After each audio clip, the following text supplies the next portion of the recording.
1 Samuel pasal 17. Goliat menantang tentara Israel. Orang Filistin mengumpulkan tentaranya untuk berperang.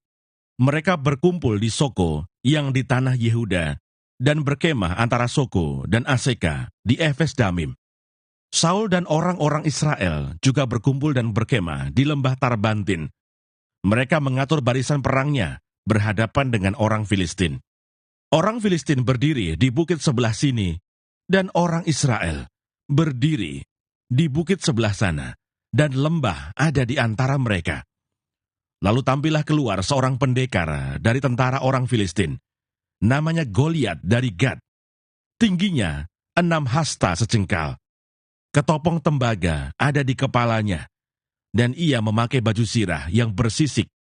Berat baju sirah ini 5.000 shikal tembaga. Dia memakai penutup kaki dari tembaga, dan di bahunya ia memanggul lembing tembaga. Gagang tombaknya seperti pesa tukang tenun, dan mata tombaknya itu 600 shikal besi beratnya. Dan seorang pembawa perisai berjalan di depannya. Ia berdiri dan berseru kepada barisan Israel, katanya kepada mereka, "Mengapa kamu keluar untuk mengatur barisan perangmu? Bukankah aku seorang Filistin, dan kamu adalah hamba Saul? Pilihlah bagimu seorang, dan biarlah ia turun mendapatkan daku. Jika ia dapat berperang melawan aku, dan mengalahkan aku, maka kami akan menjadi hambamu. Tetapi jika aku dapat mengungguli dia, dan mengalahkannya, maka kamu akan menjadi hamba kami, dan takluk kepada kami." Pula kata orang Filistin itu, "Aku menantang hari ini barisan Israel. Berikanlah kepadaku seorang, supaya kami berperang seorang lawan seorang." Ketika Saul dan segenap orang Israel mendengar perkataan orang Filistin itu, maka cemaslah hati mereka dan sangat ketakutan. Daud tiba di medan pertempuran. Daud adalah anak seorang dari Efrata, dari Betlehem Yehuda, yang bernama Isai. Isai mempunyai 8 anak laki-laki. Pada zaman Saul, orang itu telah tua dan lanjut usianya. Ketiga anak Isai yang besar-besar telah pergi berperang mengikuti Saul. Nama ketiga anaknya yang pergi berperang itu ialah Eliab, anak sulung. Anak yang kedua ialah Abinadab. Dan anak yang ketiga adalah Syamah. Daudlah yang bungsu. Jadi ketiga anak yang besar-besar itu pergi mengikuti Saul. Tetapi Daud selalu pulang daripada Saul untuk menggembalakan domba ayahnya di Betlehem. Orang Filistin itu maju mendekat pada pagi hari dan pada petang hari. Demikianlah ia tampil ke depan 40 hari lamanya. Isai berkata kepada Daud anaknya, "Ambillah untuk kakak-kakakmu bertih gandum ini seeva dan roti yang 10 ini. Bawalah cepat-cepat ke perkemahan kepada kakak-kakakmu. Dan baiklah sampaikan keju yang 10 ini kepada kepala pasukan 1000. Tengoklah, apakah kakak-kakakmu selamat? Dan bawalah pulang suatu tanda dari mereka. Saul dan mereka itu dan semua orang Israel ada di lembah Tarbantin, tengah berperang melawan orang Filistin." Lalu Daud bangun pagi-pagi. Ditinggalkannya lah kambing dombanya pada seorang penjaga.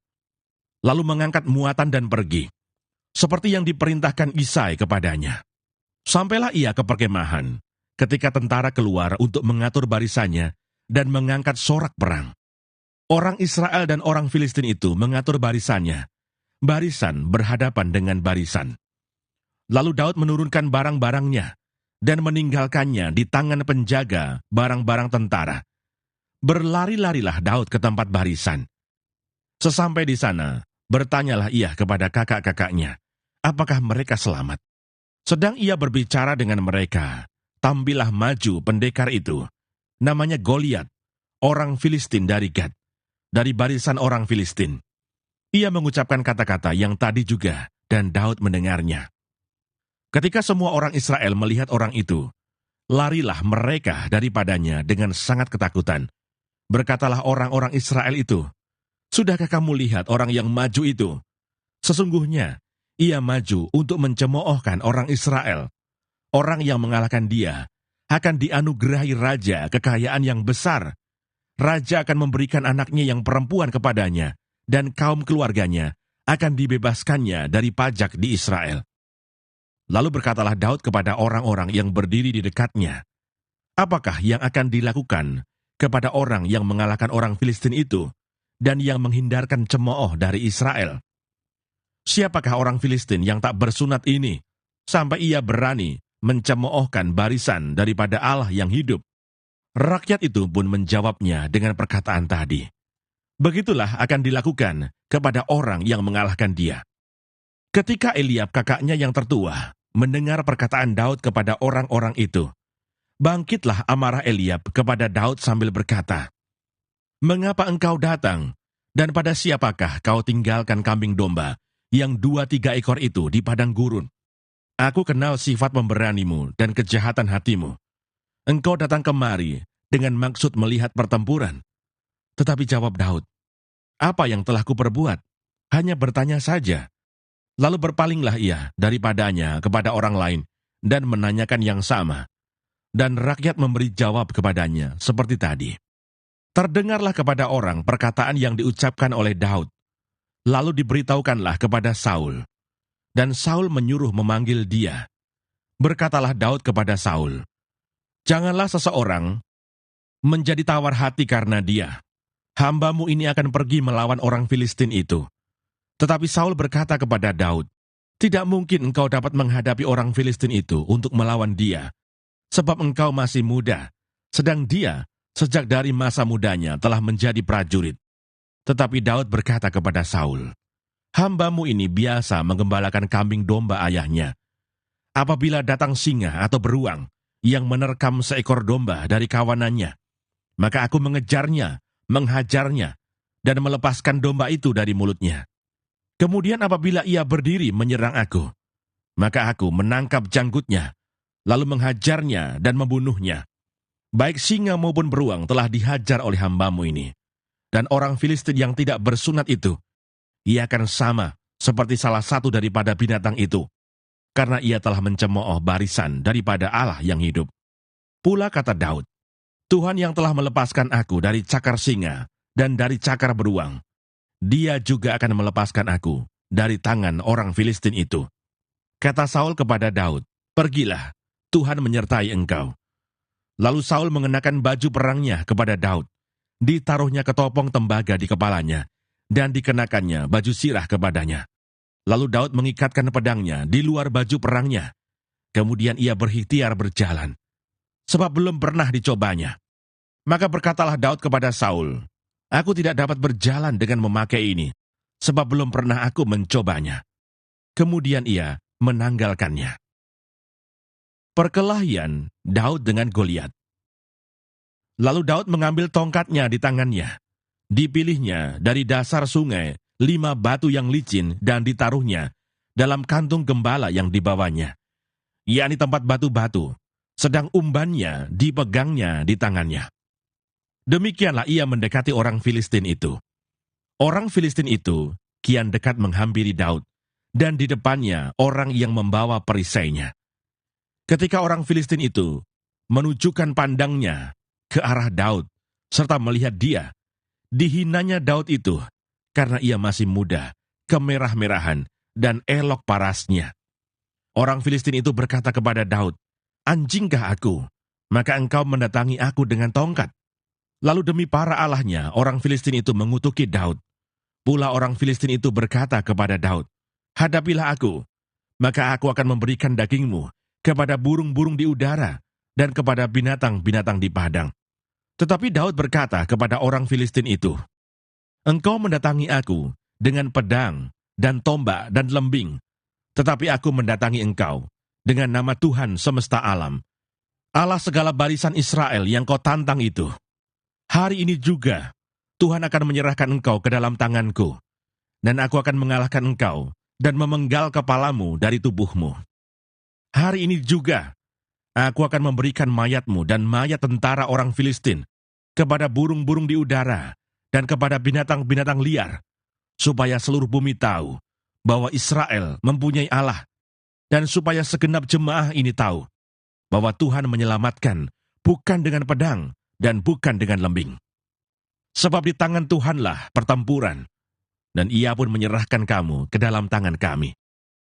Ketika orang Filistin itu bergerak maju untuk menemui Daud, maka segeralah Daud berlari ke barisan musuh untuk menemui orang Filistin itu. Lalu Daud memasukkan tangannya dalam kantungnya, diambilnyalah sebuah batu dari dalamnya, diumbannya, maka kenalah dahi orang Filistin itu, sehingga batu itu terbenam ke dalam dahinya, dan terjerumuslah ia dengan mukanya ke tanah. Demikianlah Daud mengalahkan orang Filistin itu dengan umban dan batu. Ia mengalahkan orang Filistin itu dan membunuhnya tanpa pedang di tangan. Daud berlari mendapatkan orang Filistin itu, lalu berdiri di sebelahnya. Diambilnyalah pedangnya, dihunusnya dari sarungnya, lalu menghabisi dia. Dipancungnyalah kepalanya dengan pedang itu. Ketika orang-orang Filistin melihat bahwa pahlawan mereka telah mati, maka larilah mereka. Maka bangkitlah orang-orang Israel dan Yehuda. Mereka bersorak-sorak, lalu mengejar orang-orang Filistin sampai dekat Gat, dan sampai pintu gerbang Ekron. Dan orang-orang yang terbunuh dari orang Filistin bergelimpangan di jalan ke Saaraim, sampai Gat, dan sampai Ekron. Kemudian pulanglah orang Israel dari pemburuan hebat atas orang Filistin, lalu menjarah perkemahan mereka. Dan Daud mengambil kepala orang Filistin yang dipancungnya itu, dan membawanya ke Yerusalem. Tetapi senjata-senjata orang itu ditaruhnya dalam kemahnya. Ketika Saul melihat Daud pergi menemui orang Filistin itu, berkatalah ia kepada Abner, panglima tentaranya, "Anak siapakah orang muda itu, Abner?" Jawab Abner, "Demi tuanku hidup ya Raja, sesungguhnya aku tidak tahu." Kemudian Raja berkata, "Tanyakanlah, anak siapakah orang muda itu?" Ketika Daud kembali sesudah mengalahkan orang Filistin itu, maka Abner memanggilnya dan membawanya menghadap Saul, sedang kepala orang Filistin itu masih ada di tangannya. Kata Saul kepadanya, "Anak siapakah engkau, ya orang muda?" Jawab Daud, "Anak hamba tuanku Isai, orang Betlehem itu."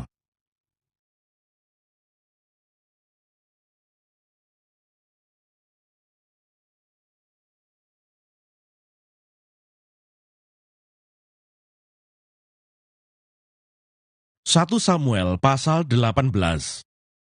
Daud dan Yonatan. Ketika Daud habis berbicara dengan Saul, berpadulah jiwa Yonatan dengan jiwa Daud, dan Yonatan mengasihi dia seperti jiwanya sendiri. Pada hari itu, Saul membawa dia dan tidak membiarkannya pulang ke rumah ayahnya. Yonatan mengikat perjanjian dengan Daud, karena ia mengasihi dia seperti dirinya sendiri. Yonatan menanggalkan jubah yang dipakainya dan memberikannya kepada Daud, juga baju perangnya, sampai pedangnya, panahnya, dan ikat pinggangnya. Daud maju berperang dan selalu berhasil kemana juga Saul menyuruhnya, sehingga Saul mengangkat dia, mengepalai para prajurit. Hal ini dipandang baik oleh seluruh rakyat dan juga oleh pegawai-pegawai Saul. Saul benci kepada Daud. Tetapi pada waktu mereka pulang, ketika Daud kembali sesudah mengalahkan orang Filistin itu, keluarlah orang-orang perempuan dari segala kota Israel, menyongsong Raja Saul sambil menyanyi dan menari dengan memukul rebana, dengan bersukaria dan dengan membunyikan gerincing. Dan perempuan yang menari-nari itu menyanyi berbalas-balasan katanya, "Saul mengalahkan beribu-ribu musuh, tetapi Daud berlaksa-laksa." Lalu bangkitlah amarah Saul dengan sangat, dan perkataan itu menyebalkan hatinya, sebab pikirnya, "Kepada Daud diperhitungkan mereka berlaksa-laksa, tetapi kepadaku diperhitungkannya beribu-ribu." Akhir-akhirnya jabatan raja itu pun jatuh kepadanya. Sejak hari itu, maka Saul selalu mendengki Daud.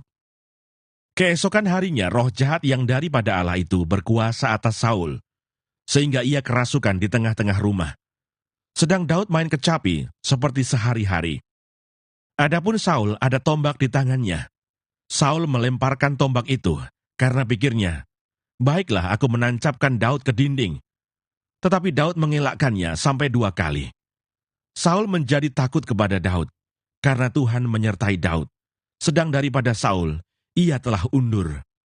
Sebab itu Saul menjauhkan Daud dari dekatnya, dan mengangkat dia menjadi kepala pasukan 1.000, sehingga ia berada di depan dalam segala gerakan tentara. Daud berhasil di segala perjalanannya, sebab Tuhan menyertai dia. Ketika dilihat Saul bahwa Daud sangat berhasil, makin takutlah ia kepadanya. Tetapi seluruh orang Israel dan orang Yehuda mengasihi Daud, karena ia memimpin segala gerakan mereka. Berkatalah Saul kepada Daud, "Ini dia anakku perempuan yang tertua, Merab. Dia akan kuberikan kepadamu menjadi istrimu. Hanya jadilah bagiku seorang yang gagah perkasa, dan lakukanlah perang Tuhan." Sebab pikir Saul, "Janganlah tanganku memukul dia, tetapi biarlah ia dipukul oleh tangan orang Filistin." Tetapi Daud berkata kepada Saul, "Siapakah aku dan siapakah sanak saudaraku, kaum ayahku di antara orang Israel, sehingga aku menjadi menantu raja?" Tetapi ketika tiba waktunya untuk memberikan Merab, anak Saul itu, kepada Daud, maka anak perempuan itu diberikan kepada Adriel, orang Mehola, menjadi istrinya. Tetapi Mikal, anak perempuan Saul, jatuh cinta kepada Daud. Ketika hal itu diberitahukan kepada Saul, maka ia pun menyetujuinya. Sebab pikir Saul, "Baiklah Mikal aku berikan kepadanya. Biarlah ia menjadi jerat bagi Daud, dan biarlah tangan orang Filistin memukul dia." Lalu berkatalah Saul kepada Daud untuk kedua kalinya, "Pada hari ini, engkau boleh menjadi menantuku." Lagi Saul memerintahkan kepada para pegawainya, "Katakanlah kepada Daud dengan diam-diam demikian, sesungguhnya raja suka kepadamu, dan para pegawainya mengasihi engkau, maka sebab itu, jadilah engkau menantu raja." Lalu para pegawai Saul menyampaikan perkataan itu kepada Daud. Tetapi Daud menjawab, "Perkara ringankah pada pemandanganmu menjadi menantu raja? Bukankah aku seorang yang miskin dan rendah?" Para pegawai Saul memberitahukan kepada raja, katanya, "Demikianlah jawab yang diberi Daud." Kemudian berkatalah Saul, "Beginilah kamu katakan kepada Daud, raja tidak menghendaki mas kawin, selain dari 100 kulit katan orang Filistin sebagai pembalasan kepada musuh raja. Saul bermaksud untuk menjatuhkan Daud dengan perantaraan orang Filistin." Ketika para pegawainya memberitahukan perkataan itu kepada Daud, maka setujulah Daud menjadi menantu raja. Waktunya belum genap, tetapi Daud sudah bersiap. Ia pergi dengan orang-orangnya dan menewaskan dari orang Filistin itu 200 orang, serta membawa kulit katan mereka. Dan dalam jumlah yang genap, diberikan merekalah semuanya itu kepada raja, supaya Daud menjadi menantu raja. Kemudian Saul memberikan Mikal anaknya kepadanya menjadi istrinya. Lalu mengertilah Saul dan taulah ia bahwa Tuhan menyertai Daud dan bahwa seluruh orang Israel mengasihi Daud. Maka makin takutlah Saul kepada Daud. Saul tetap menjadi musuh Daud seumur hidupnya. Apabila raja-raja orang Filistin maju berperang, setiap kali mereka maju berperang, maka Daud lebih berhasil dari semua pegawai Saul, sehingga namanya sangat masyhur. 1 Samuel pasal 19. Daud melarikan diri karena Saul menyerang dia kembali. Saul mengatakan kepada Yonatan anaknya dan kepada semua pegawainya bahwa Daud harus dibunuh. Tetapi Yonatan anak Saul sangat suka kepada Daud, sehingga Yonatan memberitahukan kepada Daud, "Ayahku Saul berikhtiar untuk membunuh engkau. Oleh sebab itu, hati-hatilah besok pagi. Duduklah di suatu tempat perlindungan dan bersembunyilah di sana. Aku akan keluar dan berdiri di sisi ayahku, di padang tempatmu itu. Maka aku akan berbicara dengan ayahku perihalmu. Aku akan melihat bagaimana keadaannya, lalu memberitahukannya kepadamu."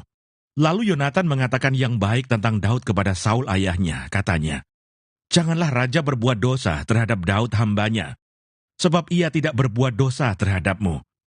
Bukankah apa yang diperbuatnya sangat baik bagimu? Ia telah mempertaruhkan nyawanya dan telah mengalahkan orang Filistin itu. Dan Tuhan telah memberikan kemenangan yang besar kepada seluruh Israel. Engkau sudah melihatnya dan bersukacita karenanya. Mengapa engkau hendak berbuat dosa terhadap darah orang yang tidak bersalah dengan membunuh Daud tanpa alasan?" Saul mendengarkan perkataan Yonatan, dan Saul bersumpah, "Demi Tuhan yang hidup, ia tidak akan dibunuh." Lalu Yonatan memanggil Daud, dan Yonatan memberitahukan kepadanya segala perkataan itu. Yonatan membawa Daud kepada Saul, dan ia bekerja padanya seperti dahulu. Ketika perang pecah pula, maka majulah Daud dan berperang melawan orang Filistin. Ia menimbulkan kekalahan besar di antara mereka, sehingga mereka melarikan diri dari depannya. Tetapi roh Tuhan yang daripada Tuhan hingga pada Saul, ketika ia duduk di rumahnya, dengan tombaknya di tangannya, dan Daud sedang main kecapi. Lalu Saul berikhtiar menancapkan Daud ke dinding dengan tombaknya. Tetapi Daud mengelakkan tikaman Saul, sehingga Saul mengenai dinding dengan tombak itu. Sesudah itu, Daud melarikan diri, dan luputlah ia pada malam itu. Kemudian Saul mengirim orang-orang suruhan ke rumah Daud untuk mengamat-ngamatinya dan untuk membunuh dia pada waktu pagi. Tetapi Mikal, istri Daud, memberitahukan kepadanya demikian, "Jika engkau tidak dapat meluputkan dirimu malam ini, maka besok engkau akan dibunuh." Lalu Mikal menurunkan Daud dari jendela. Ia pergi melarikan diri, dan luputlah ia. Sesudah itu Mikal mengambil terafim dan menaruhnya di tempat tidur. Ditaruhnya sehelai tenunan bulu kambing di bagian kepala, dan ditutupinya dengan selimut. Lalu Saul mengirim orang-orang suruhan untuk mengambil Daud. Tetapi perempuan itu berkata, "Ia sakit." Sesudah itu Saul mengirim orang-orang suruhan itu untuk melihat Daud, katanya, "Bawalah dia di atas tempat tidur itu kemari, supaya ia dibunuh." Lalu masuklah para suruhan itu ke dalam, dan tampaklah ada terafim di tempat tidur dengan sehelai tenunan bulu kambing di bagian kepala. Berkatalah Saul kepada Mikal, "Mengapa engkau menipu aku demikian itu, dan melepas musuhku pergi, sehingga ia luput?"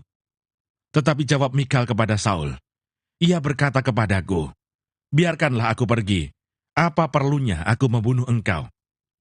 Setelah Daud melarikan diri dan luput, sampailah ia kepada Samuel di Rama, dan memberitahukan kepadanya segala yang dilakukan Saul kepadanya. Kemudian pergilah ia bersama-sama dengan Samuel, dan tinggallah mereka di Nayot. Ketika diberitahukan kepada Saul demikian, ketahuilah, Daud ada di Nayot dekat Rama. Maka Saul mengirim orang-orang suruhan untuk mengambil Daud. Tetapi orang-orang ini melihat sekumpulan nabi kepenuhan, dengan dikepalai oleh Samuel, dan roh Allah hinggap pada orang-orang suruhan Saul, sehingga mereka pun kepenuhan seperti nabi. Lalu hal itu diberitahukan kepada Saul. Ia mengirim orang-orang suruhan yang lain, tetapi orang-orang itu pun juga kepenuhan seperti nabi. Saul mengirim sekali lagi orang-orang suruhan, rombongan yang ketiga, dan orang-orang ini pun juga kepenuhan. Lalu ia sendiri pergi ke Rama. Sesampainya ke dekat perigi besar yang di Seku, bertanyalah ia, katanya, "Di mana Samuel dan Daud?" Jawab orang, "Ada di Nayot dekat Rama." Lalu pergilah ia ke sana, ke Nayot dekat Rama, dan pada dia pun hinggaplah roh Allah, dan selama ia melanjutkan perjalanannya, ia kepenuhan seperti nabi, hingga ia sampai ke Nayot dekat Rama. Ia pun menanggalkan pakaiannya, dan ia pun juga kepenuhan di depan Samuel. Ia rebah terhantar dengan telanjang sehari-harian dan semalam-malaman itu. Itulah sebabnya orang berkata, "Apakah juga Saul termasuk golongan nabi?"